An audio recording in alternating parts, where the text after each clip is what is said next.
इस बात को तो मैंने शुरू से कहा ही है कि मेरी प्राथमिकता बिहार और बिहारी हैं, बिहार फर्स्ट बिहारी फर्स्ट की सोच के साथ मैं आगे बढ़ रहा हूं। और जब मुझे पहला मौका मिलेगा मैंने हमेशा इस बात को इस उदाहरण के साथ भी कहा है कि जहां मेरे नेता मेरे पिता आदरणीय रामविलास पासवान जी हमेशा अपने आप को केंद्र की राजनीति के साथ जोड़ के रखा, वहीं मैं अपने आप को बिहार की राजनीति में ज्यादा सहज महसूस करता हूं। तो कहां से लड़ेंगे विधानसभा चुनाव? नमस्कार, देख रहे हैं झकास भारत और मेरा नाम हुआ रविकांत।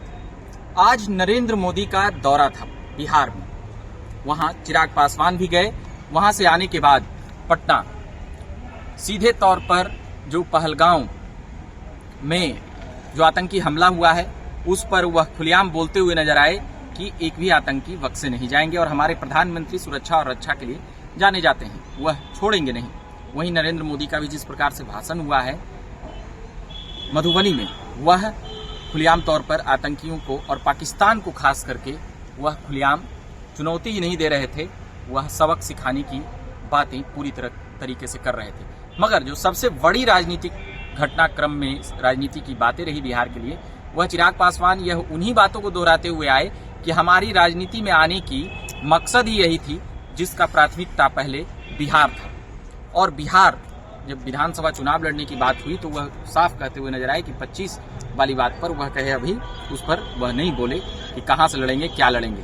मगर 25 में चुनाव लड़ने की बात हुई तो बोले कि जब समय आएगा, मौका होगा, तब वह सब कुछ हो जाएगा, मगर हमारी प्राथमिकता पहले आज भी बिहार है और पहले भी बिहार था। तो जिस प्रकार से और भी खबरें चल रही है उस पर भी वह बोलते हुए नजर आए। उन सभी चीजों को अभी हम सुनते हैं, तमाम बातों को इस वीडियो के जरिए। इतनी दुखद है उतनी ही निंदनीय भी है जिस तरीके से आतंकवादियों के द्वारा इस कायराना हरकत को अंजाम दिया गया है।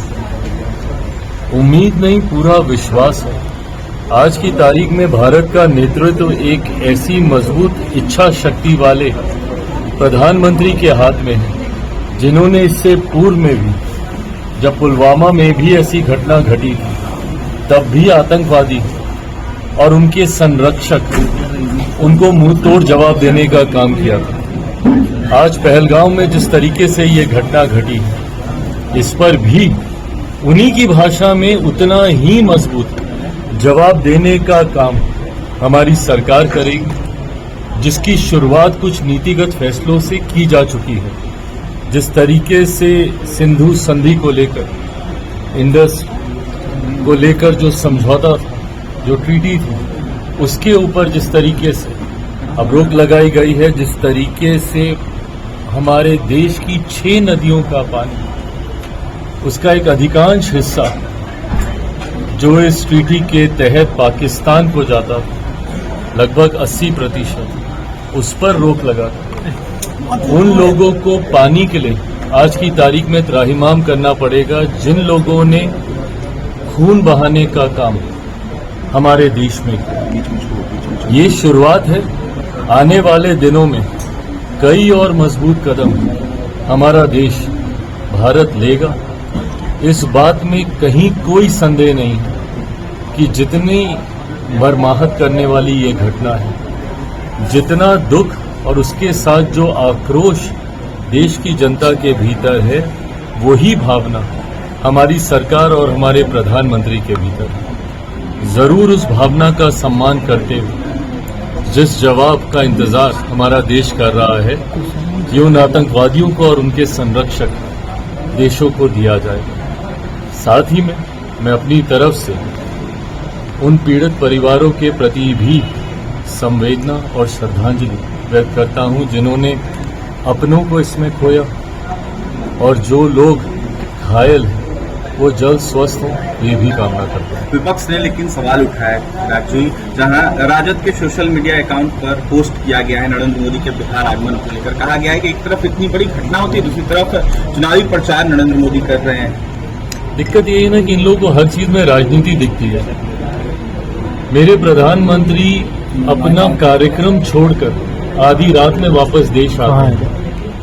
जब उनका सऊदी में कार्यक्रम लगा होता है, उस यात्रा को आधे में छोड़कर वापस आते हैं। मध्य रात्रि से ही नहीं, जिस वक्त ये घटना घटी है उस वक्त से निरंतरता में वो संपर्क स्थापित करते हैं गृह मंत्री हों, रक्षा मंत्री हों, जितने संभावित विभाग के अधिकारी हैं उनके साथ आते ही बैठकों का दौर शुरू करते हैं। एक के बाद एक कड़े फैसले लिए जाते हैं। ऐसे में जब आप इन तमाम विषयों पर भी राजनीतिकरण करने लगते हैं, ये हमारे देश की छवि अंतर्राष्ट्रीय स्तर पर गलत दृष्टि में दिखा रही है। आज ये समय नहीं है राजनीति करने का।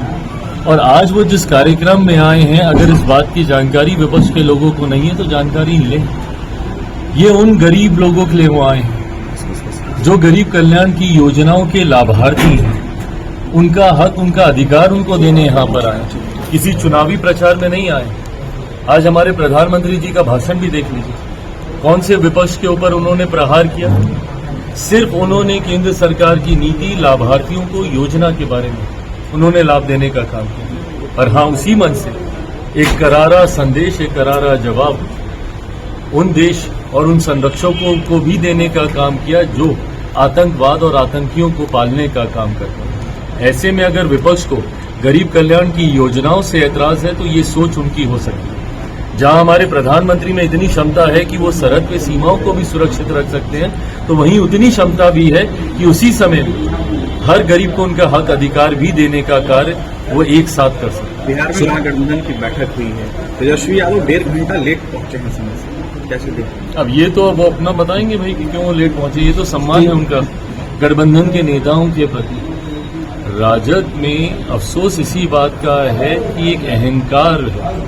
वर्चस्व की लड़ाई तो गठबंधन के घटक दलों के बीच चलती ही है उनके यहाँ महागठबंधन में, 25 जहाँ एक दूसरे से बढ़कर कौन है ये दिखाने की प्रतियोगिता निरंतरता में लगी रहती है। ऐसे में देर से आना उन नेताओं के सम्मान को ठेस पहुंचाने की सोच को भी दर्शाता है, जहां वर्चस्व की लड़ाई में अपने आप को आगे दिखाने का 2025 में चुनाव लड़ने की बात, चुनाव लड़ने की बात है और साथ ही एनडीए के चेहरा बनने की भी बात है आपके, चाहे वो कोई भी नेता हो। सभी लोग पोस्टर लगाए हुए हैं मुख्यमंत्री बनाने के लिए। बात को मैं स्वयं कह चुका हूं जी, और मेरी समझ के परे है कि इस बात को इतना दूर क्यों दिया जा रहा है। मैंने शुरू से इस बात को कहा है कि मेरा राजनीति में आने का कारण ही बिहार और बिहारी है।